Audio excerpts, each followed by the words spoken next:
बेईमान पतो हो बतावे अरे बुढ़ावा बेईमान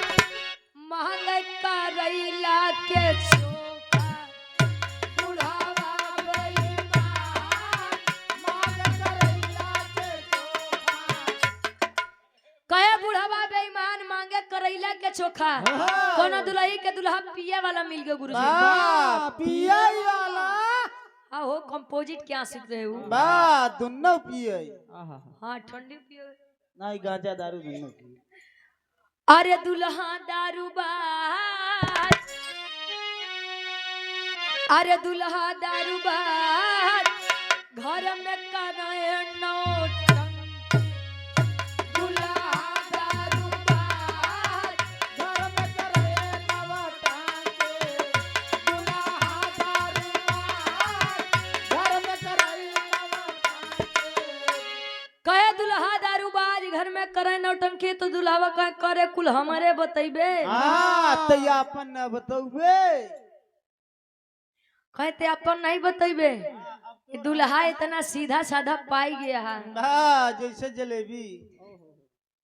अरे जिया गुरुजी कहे दुल्हा इतना सीधा पाई गया हमारे यहाँ अति कह दी है सुन तनी पहले के समय के औरतन में और आज के समय के औरतन में का अंतर बा पहले के मेहरारू इतनी मारी जाए तब भी बेचारी कहूँ सास नहीं ले कि बहनी आज हमार दुल्हा हमका मारे बा आज के दुल्हनी का तनी सब बिगड़ जाता लोग यहाँ रोए माई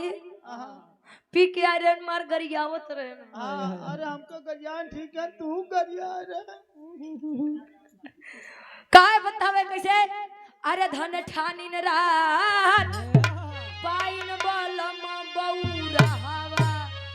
धन ठानी न रात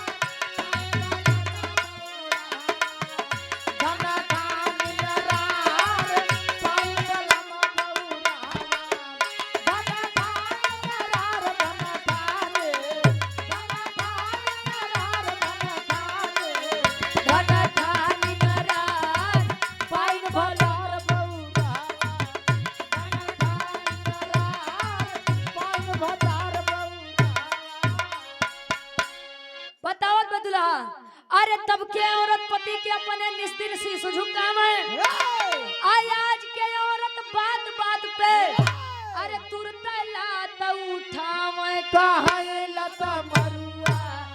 भैया हो काहे लत मरुआ तौ हो काहे लत मरुआ गोहरावे कहे चुल घुसरुआ गोहरावे कहे चुल घुसरुआ गोहरावे कहे चुल घुसरुआ बुढ़ावा से भाई पानी खूब भरवावे बुढ़िया से भाई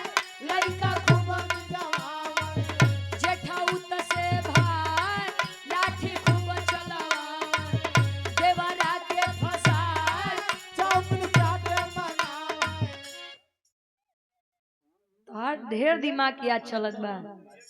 कहे पहले के औरत पति के अपने निसदिन शीश झुकावे आज के औरत बात बात पे तुरंत लात उठावे कहाँ लत मरुआ लत मरुआ का मतलब जाना था गुरुजी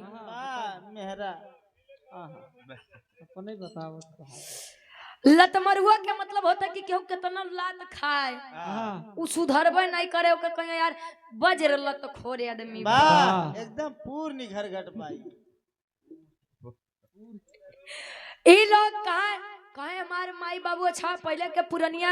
अपन बिटिया विदा करे तो कहे कि बिटिया जात तो हूँ झगड़ा लड़ाई कही के हमरे घरे मत आऊ दुल्हा कितना मारे बेचारी कहे माई घरे जाए तो माई फिर लौटा दिए सी बढ़िया बाजारे सहा अब पड़ोसी से बेचारी बतावे कि बहनी आज मारे है खाना वाना नहीं खाया चूल्हा पर फोड़ी डाले हैं ये बहन ऐसे पिंटू का पापा हमको मारा थी अच्छा यार आज के माई बाबू है ना अपन बिटिया विदा करिया कहीं बिटिया जाता हूँ ढेर परेशान मत हो अब हम जिया थे बिटिया घबराऊ जी